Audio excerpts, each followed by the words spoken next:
Hola a todos.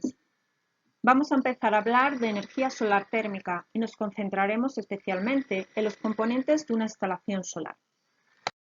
En primer lugar, ¿qué es la energía solar térmica?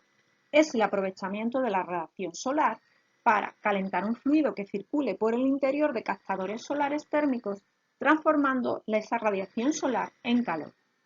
Por otro lado, puede producir energía mecánica y a partir de ella producir energía eléctrica. Y por último, puede alimentar una máquina de refrigeración por absorción que emplea calor para producir frío. En definitiva, podemos producir calor, frío y energía eléctrica. Desde un punto de vista físico, la obtención de este tipo de energía combina los efectos invernadero y de cuerpo negro. Pero ¿cuáles son las ventajas o inconvenientes del uso de la energía solar térmica? Bueno, en esta tabla vienen resumidos. La ventaja, una de ellas, sería el escaso impacto ambiental. Por otro lado, no produce residuos perjudiciales.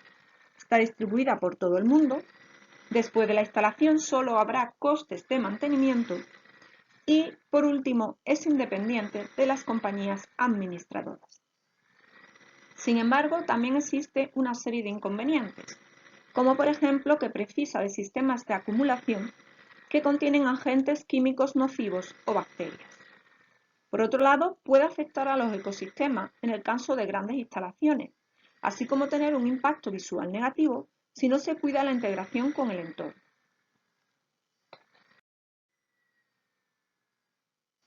En esta tabla se representa un ahorro de emisiones de dióxido de carbono, dióxido de azufre y óxido de nitrógeno mediante la utilización de captadores solares.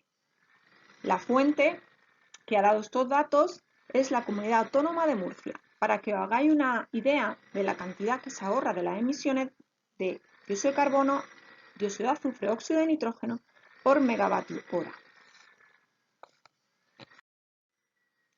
¿Y cuál es el ciclo de vida de una planta, una instalación solar térmica?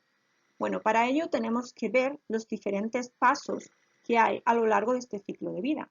En primer lugar, tenemos que tener la extracción y producción de la materia prima necesaria para fabricar los diferentes componentes, como por ejemplo necesitaremos acero galvanizado, vidrio simple, pinturas,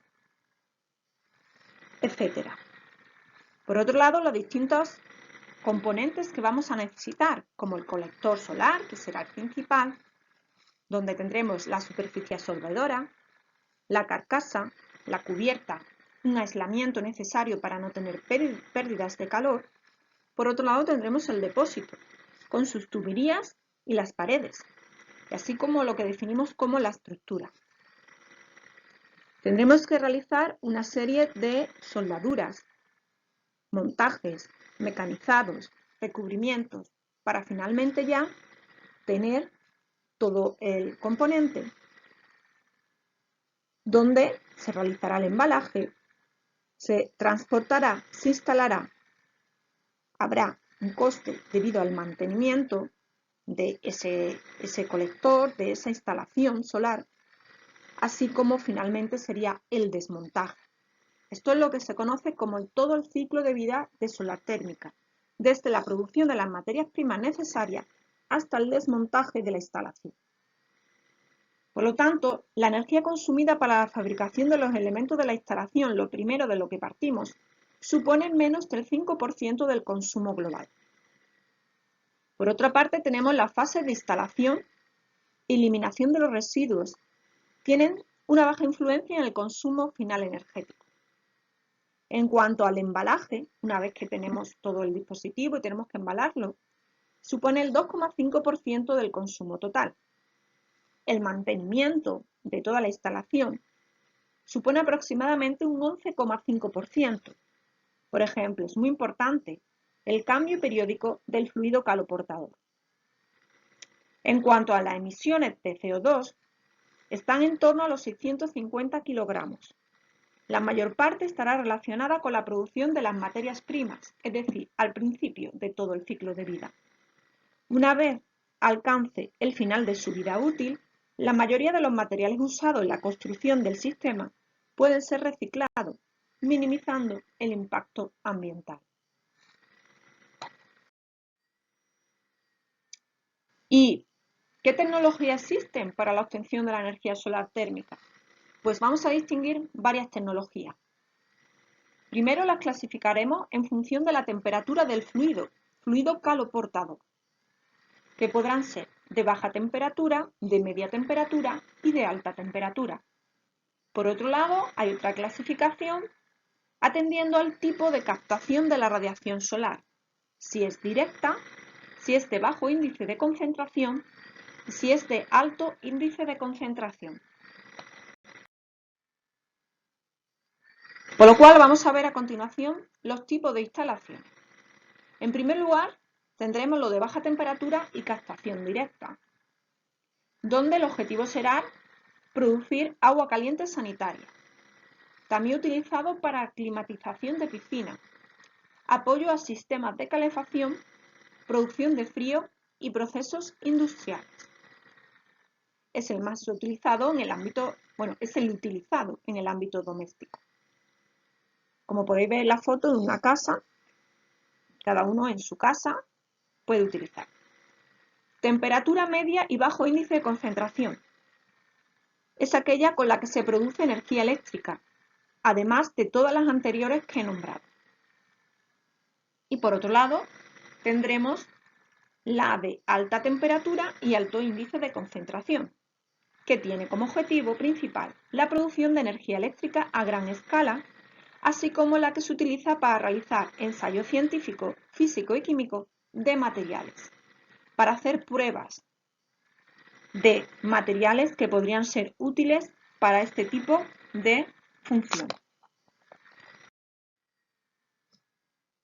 Si nos fijamos en la instalación solar de baja temperatura, como ya he comentado, se utiliza en el ámbito doméstico y suele instalarse en azoteas de viviendas o edificios comerciales. ¿Qué particularidades tiene? Pues que el fluido calentado no sobrepasará los 100 grados centígrados. El fluido será agua o aire y no necesitarán seguimiento solar. Si vosotros fijáis, en los techos, en las azoteas de las casas están fijos esos colectores solares y captan la luz directa y la difusa, como vimos en el primer tema de este curso. Distinguíamos directa y difusa. En una instalación solar de media temperatura se utilizará temperaturas más elevadas de trabajo por encima de los 80 grados. Pretenderá generar vapor entre 100 grados y 250 grados. Para ello es imprescindible utilizar concentradores solares mediante lentes o espejos parabólicos, como podéis ver en la figura. Calientan un fluido hasta que éste es capaz de mover una turbina, de forma que transforme la energía térmica en energía mecánica. El fluido suele ser ahora aceite o soluciones salinas. Y ahora sí que necesita un seguimiento del sol, mientras que antes lo teníamos fijo, el colector solar. Y por último, las instalaciones solar de alta temperatura. Se usan, como ya he dicho, para la generación de electricidad a gran escala o para ensayos científicos de diferentes tipos de materiales. La energía calorífica se convertirá en energía mecánica utilizando una turbina y posteriormente en energía eléctrica gracias a que la turbina impulsará un generador eléctrico. Ahora el fluido alcanzará temperaturas superiores a los 300 grados.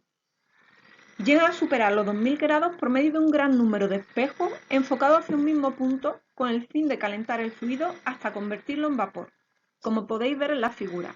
Hay muchos espejos concentrados hacia un mismo punto, que en ese caso sería la torre central.